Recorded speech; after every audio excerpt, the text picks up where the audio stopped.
सांगितलं होतं काय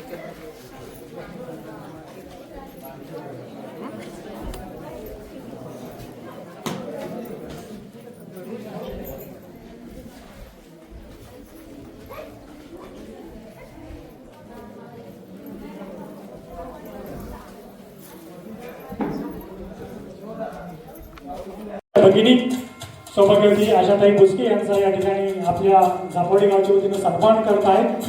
सर्वांनी टाळ्यांच्या केंद्रामध्ये ताईंचा या ठिकाणी सन्मान करायचा आहे.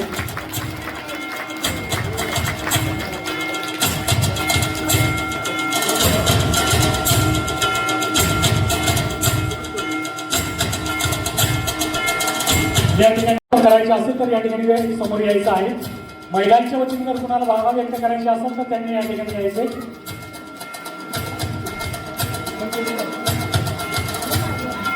या ठिकाणी आपल्या गावामध्ये आपल्या सर्वांचे मायबाप जनतेचे आशीर्वाद घेण्यासाठी तुमची आशाताई तुमच्याकडे आलेली आहे. ग्रामदेवतेचा आशीर्वाद घेण्यासाठी आलेली आहे.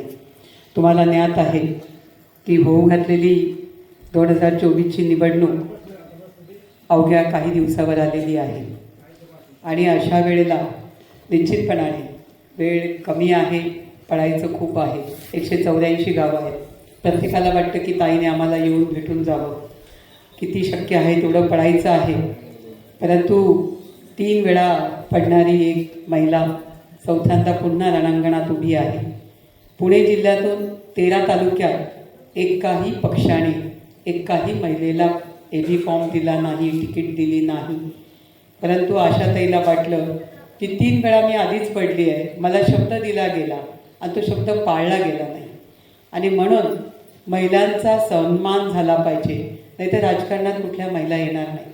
पडण्याचं दुःख काय असतं वैशालीला म्हणा विचार की किती भयानक असतं. ती तर ग्रामपंचायतीला पडले, मी विधानसभेला 3 वेळा पडले आणि चौथ्यांदा आज उभी राहिली आहे. महिला परत राजकारणात येणार नाहीत जर त्यांची अशी फसवणूक चालली तर. आणि पहिले 3 वेळा पण मला पक्षातल्या लोकांनी त्रास दिला. ज्यांना नेते नेते म्हणवायचं, ज्यांना भाऊ भाऊ म्हणायचं, त्या भावांनीच लचके तोडले. आणि म्हणून आज मी तुमच्या समोर नेत्यांच्या जीवावर नाही, मला सगळ्या महिलांनी फोन करून सांगितलं. जसं आता ही ताई बोलली, मी त्या ती ताई बोलली तेव्हा मला कळलं की मी तिच्यासाठी काय केलं. असे हजारो लोक आहेत या तालुक्यात नाही, या जिल्ह्यात सुद्धा आहेत. मी बघत नाही की कुठून आलं. आत्ताच मी गेल्या महिन्यामध्ये एक मुलगी 12वीला आहे, पुरंदरची आहे. ती 12वीला जाईपर्यंत तिचं हार्टला होल आहे, त्याचं ऑपरेशन झालं नाही. 12वीची परीक्षा देताना तिला एक जण म्हणाला की ताई तुम्ही आशाताईंना का नाही भेटत. त्या म्हणल्या त्या कुठे भेटणार. त्या म्हणल्या त्या सोमवारी किंवा गुरुवारी जिल्हा परिषदेमध्ये येतात, हा नंबर घ्या, त्यांना भेटा, तुमचं काम होईल. ती महिला त्या लेकाला घेऊन आली, नवरा नाही तिला, आणि तर लहानपणापासून तशी सांभाळते. त्या पोरीला 12वीची परीक्षा दिली, मला येऊन भेटली. मला म्हणाली ताई माझं लेकून 12 वर्षाचं झालं, ही मुलगी आहे, हिच्या हृदयाला खोल आहे, हिला तुम्ही मदत करू शकता असं सांगितलं म्हणून मी आले. तुम्ही सांगा बारामती केवढी मोठी, तिची करामती किती मोठी. सुप्रिया सुळे, अजित पवार, शरद पवार, मोठे मोठे नेते. परंतु एक मुलीचं ऑपरेशन तिथे होऊ नये आणि तिने मला शोधत यावं. ताई त्या क्षणी सीओला बसवलं, लगेच DHOला बोलवलं, लगेच दुसरीकडे फोन केले, सिव्हिल सर्जनशी बोललो आणि त्या आईला सांगितलं की 2 दिवसांनी असे असे कागदपत्र घेऊन यायची. त्या मुलाला सांगितलं बाबा तू आईला घेऊन ये आणि एवढे कागदपत्र घेऊन ये, आम्ही हे ऑपरेशन करून देऊ. 4 ठिकाणी मी चौकशा केल्या आणि ते ऑपरेशन सूर्या हॉस्पिटलला 3 आठवड्यांनी आपण केलं आणि सक्सेस केलं. काय केलं? सक्सेस केलं. मग एवढे मोठे मोठे नेते एवढ्या मोठ्या बाता मारतात, मंत्रिपदं भोगतात, मुख्यमंत्री होतात, त्यांना त्यांच्या विभागातल्या त्या छोट्या छोट्या अडचणी समजू नये. इथे आपली काल तुम्ही एक मुलगी पाहिली असेल व्हिडिओवर, जी गाडीवर माझ्या गाडीच्या पुढे बसलेली 5 वर्षाची मुलगी आहे. खूप गोड आहे, तिला मी आल्यापासून पाहते.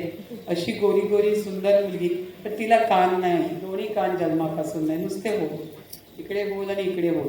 त्यामुळे तिला बोलता ऐकायला येत नाही, तो बोलू शकत नाही. तिचा बाप सगळीकडे फिरला, आमदार खासदार सगळ्यांकडे गेला, मुख्यमंत्र्यापर्यंत गेला, पण ते जे कानाचं मशीन आहे म्हणजे कान तिला बसवायचे ते 28 लाख रुपये खर्च होता. ते खर्च करता येत नाही. शेवटी तो माझ्याकडे आला, माझे पाय धरले, मला म्हटलं ताई माझं लेकरू एवढं गोड आहे, असं काय, मला पण वाटतं तिने डूल घालावं, ती चांगली दिसावी, ती खूप सुंदर आहे. मला इतकं वाईट वाटलं. मी म्हटलं माझी नात असती तर मी केलं नसतं का. मी देवेंद्र फडणवीस साहेबांना भेटली कपिल पाटलाच्या मीटिंगमध्ये आणि मी तिचा फोटो दाखवला, त्यांना ॲप्लिकेशन दिलं. म्हटलं मला साहेब या मुलीला कान द्यायचे. साहेबांनी सही केली, म्हटले ताई दिले कान मी. त्या दिवसापासून तिची आई आदिवासी आहे पण शिक्षिका आहे आणि तो क्लास चालवतो. पण एवढे पैसे कुठून आणणार. त्या मुलीचं ऑपरेशन झालं, दोन्ही कानाचे केले. मी दोन्ही वेळेला गेली आदल्या दिवशी, कारण मुंबईला लीलावती हॉस्पिटल फार मोठं हॉस्पिटल आहे, फार मोठं, जिथे हिरो हिरोईन तिथे ॲडमिट होतात, जिथे नेते मंडळी होतात, अशा ठिकाणी त्या मुलीचं ऑपरेशन केलं. त्याला दोन्ही कान दिले. ती मुलगी इतकी गोड बोलते, आता तिला ऐकायला येतं, तिला बोलायला येतं. ती जर माझ्याबरोबर तो असतो आता सारखा, मग तो म्हटला ना की काऊ मी उशिरा येणार आहे, का रे तू आशा आजी बरोबर आहे. तुम्ही सांगा जेव्हा ते ऐकायला येतं तेव्हा कसं वाटत असेल. म्हणजे आणि पिंपळगावचा पेट्रोल पंपवाला तुम्हाला आमचा निलेश चव्हाण माहिती असेल. निलेश चव्हाणच्या तिथला भाचा, त्या गावचा, त्या आल्लारे गावचा आहे तो, तिथला तो भाचा, त्याचे सगळे मणके खराब झाले होते इकडून पाठीमागे, असे तिरके होत गेले होते. त्याला त्यांनी 21 लाख रुपये खर्च सांगितला आणि त्यांची परिस्थिती फार हलाखीची. त्याची आजी बघा त्या दिवशी तिथे कार्यक्रमात आली होती, माझ्या पाया पडायला, ती त्या नातवाला घेऊन आली होती. मी त्यांना मुंबईच्या वाडिया हॉस्पिटल, जे लहान मुलांचं हॉस्पिटल, तिथे जाऊन मी 2 वेळा स्वतः गेली आणि त्या मुलाचं ऑपरेशन केलं. फक्त 200 रुपये खर्च औषधाचा आला, पण तो मुलगा चांगला झाला. ताई हे कोणी बघायचं, ह्या दुःखांना कोणी साथ द्यायची. मग अशी तुम्ही म्हटलं, खरंच ज्यावेळेला अशी काही घटना घडते, इथे मागे जे झडप घातली बिबट्याने आणि माझा पुरी रात्र इथे गेली आणि मला सारखी सुंदर फोन करायची की मला एकच नातू आहे, त्याचा वाढदिवस होता, मी जाऊ शकली नाही. माझ्या मुलीला मुलगी झाली, बारशाला पण मी जाऊ शकली नाही, कारण इथला मला असं वाटतं की हा प्रश्न मोठा आहे, माझा शेतकरी कुठे जाणार. मग माझ्याशिवाय किती होऊ शकतं, तुम्ही सगळे करा, मी आहे. व्हॉट्सअपवर दाखवतात मला आणि तिथूनच मी त्यांच्याशी बोलते. मग तुम्ही सांगा तुम्ही कसं सहन करता सर, असं करू शकता सर. फक्त जनतेच्या प्रेमाखातर, कारण जनतेने आपला विश्वास टाकलाय, आपल्याला निवडून दिलाय, आपण एक महिला आहोत. कारण मी ज्या घरात जन्माला आली, आमचं काही राजकीय पाठबळ नाही आहे. मी शेळक्यांची नात आहे धनगरवाडीच्या, मी आरबीच्या गावड्यांची कन्या आहे. आरबी गुंजावाडी एक मांडलं जातं साधू महाराज बाईकरांची आणि कोंडाजी बाबा डेरे यांच्याच पदस्पर्शाने पावन झालेल्या भूमीत तिथे मी सुनबाई आहे आणि ब्रह्मनाथाच्या नगरी हे माझं गाव आहे. मग तुम्ही विचार करा संस्कार कसे असतील. या सगळ्या संस्कारात वाढल्यामुळे सगळ्या गोष्टी पहिलं आपण त्याग करायचं एवढंच माहिती, पण प्रत्येक वेळेला पडली ना ती फक्त आपल्या लोकांनी घात केला म्हणून. पण ते सगळं पचवलं. प्रत्येक वेळा वाटायचं हात फिरूया, चांगलं राहूया, सुधारतील, पण नाही कोणी साथ दिली. आता तर मी ठरवलं की सगळ्यांनी सांगितलं, मला महिला फोन करायला लागल्या, मुलं फोन करायला लागली, कार्यकर्ते, की ताई नेते सोडा, आम्ही कार्यकर्ते तुमच्या बरोबर आहोत, आम्ही महिला तुमच्या बरोबर आहोत, ताई तुम्ही करा. लाडक्या बहिणीसाठी मी महिनाभर डोमासाईड सर्टिफिकेट, माहिती आहे का, कधी बघितलं का तुम्ही ते डोमासाईड सर्टिफिकेट काढायला किती त्रास पडतो. पहिल्या दिवशी तुम्ही काढा, कोणी काढा, शिकलेले आहात तुम्ही बघता. डोमासाईड सर्टिफिकेट आणि दाखला ह्या 2 गोष्टीसाठी तहसीलकडे कचेरीकडे किती फेऱ्या घालाव्या लागल्या असत्या. मी ताबडतोब संपर्क साधला आणि मी सांगितलं देवेंद्रजींना की मला की नाही आदिती तटकरेशी बोलायचं, कारण तिच्याकडे ते खातं आहे महिला बालकल्याण. मी त्यांना सांगितलं, कलेक्टरला सांगितलं की सुहास दिवसे साहेब, मला पहिले हे सांगा की हे डोमासाईड सर्टिफिकेट आणि हे दाखला आमच्या महिला 1.25 लाख महिलांनी जर भरलं, 1 लाख महिलांनी भरायचं ठरवलं तर तुम्ही देऊ शकता का? तुमचं देऊ शकतो का त्याला तहसीलदार? नाही ना. पहिल्या अटी कट करा. जर तुम्हाला वाटतं पैसे द्यायला पाहिजे, मंत्री आदिती तटकरेला पण हे सांगितलं आणि मी 10 वेळा विषय घेतला, पण मी कुठे बोर्ड नाही लावला, मी कुठे सांगितलं नाही. आज 1 लाखाच्या वर 6,000 महिलांना हा लाभ मिळतो. 66,000 PM किसानचे 6,000 रुपये येतात. ते बंद पडलं होतं 2 वर्षापूर्वी, ते चालू केलं, KYC केल्या आणि त्या शेतकऱ्यांना ते 6,000 रुपये हक्काचे मिळावे याच्यासाठी सुद्धा प्रयत्न केला. आज 20-20, 25-25 हजार वीज बिल माफी झाली, त्याच्यासाठी पण पुढाकार केला. कांद्याचे भाव कोसळले, मी दिल्लीपर्यंत गेली आणि कांद्याचे भाव वाढावे माझ्या शेतकऱ्यांचे म्हणून मी प्रयत्न केले. तुम्ही सांगा, एवढं कष्ट हे आमदार खासदारांचं काम नाही का? हे मी करायचं. पण ज्या वेळेला सगळ्या गोष्टी माझ्याकडे घ्यायच्या, पण मला आमदारकी द्यायची म्हटलं की ह्यांना बिलकुल सहन होत नाही. मग महिला काय दुय्यम का? तिला स्थान नाही का? फक्त आत्ता बायका नेल्या, वडीला नेल्या, 5 वर्षात एकदाच येते का नवरात्र?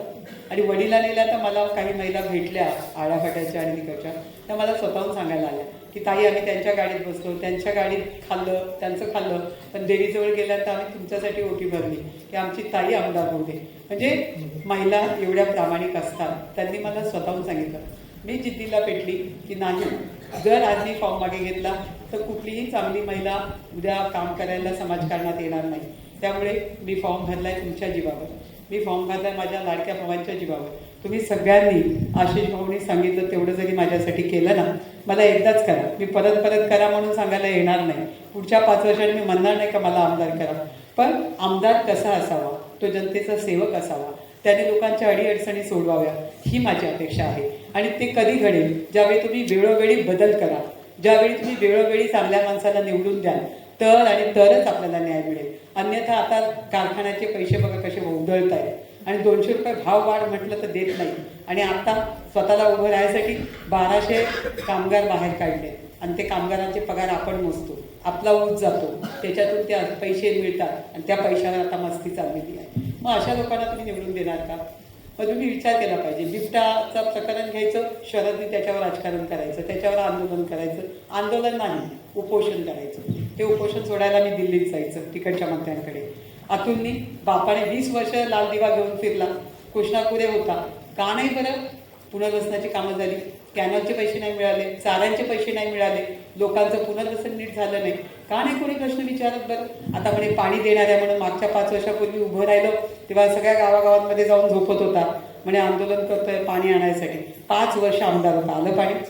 फक्त खोटं आणि खोटं बोलण्याची यांची अवकात आहे, यांचं काम करण्याची दानत नाही. निवडून गेल्यानंतर हे 4.5 वर्षाने तुम्हाला दिसायला लागतात. 4 महिने 3 महिने आधी ते कुठेतरी चमकायला लागतात की परत निवडणुकीला उभं राहायचं म्हणून. तर तुमची ताई 24 तास तुमच्या सेवेसाठी उभी आहे. तुम्ही मला खरंच आमदार करणार आहात का? नक्की. सगळ्यांनी माझ्यासाठी जोरदार टाळ्या वाजवा. आणि 20 तारखेला न चुकता मतदान करा. त्याच्या आधी सगळ्या नातेवाईकांना फोन करा. जावयांनी सासरी जा आणि सासरच्या लोकांना सांगा तुमचं जावयाचं शब्द पडू देत नाही आणि नक्की ते ऐकतात तर त्यांना सांगा की एकदा ताई महिलेचा सन्मान करा आणि तिला निवडून द्या. तुम्ही सगळ्यांना सांगा कुकर चालवा, घरी बसल्या फोन करा, पण करा. मैत्रिणींना करा. तुम्हाला खूप मैत्रिणी आहेत, नंदा आहेत, भाऊजया आहेत. सगळ्यांना जरी सांगितलं, काकी आहे, काकू आहे, सगळ्यांना सांगितलं की एक वेळेला संधी द्यायची आपल्याला, महिला आमदार करायची आहे. मी होणार म्हणजे तुम्ही होणार आहात. हाताला धरून काम सांगू शकता, माझ्याकडे येऊन बसू शकता, तो अधिकार आहे तुमचा आणि तुम्ही ते करणार आणि मी माझ्याकडून करून घेणार. नसताना एवढं करते, झाल्यावर किती करेल. आणि एकदाच करायचंय, पुन्हा पुन्हा नाही. पण हे बदलायचंय, हे चित्र बदलायचंय, हे राजकारण बदलायचंय आणि ते बदलण्याचा हक्क तुम्हाला एका मताला दिलेला आहे. त्या मताचा वापर विकायासाठी करू नका, विकायासाठी करू नका. त्या 10-5 हजाराने, 2,000ने, 5,000ने असं देतात आणि मग त्याचे वसुली 5 वर्ष आपल्याला भोगायला लागते. तर तसं न होता एकदा सन्मान करा, एकदा सन्मान करा आणि एकदा फक्त संधी द्या. देणार ना सगळे? नक्की ना? मी तुमच्या सगळ्यांची आभारी आहे. मी तुमच्या ऋणात राहणं पसंत करेन. मी कधीही उतराई होणार नाही.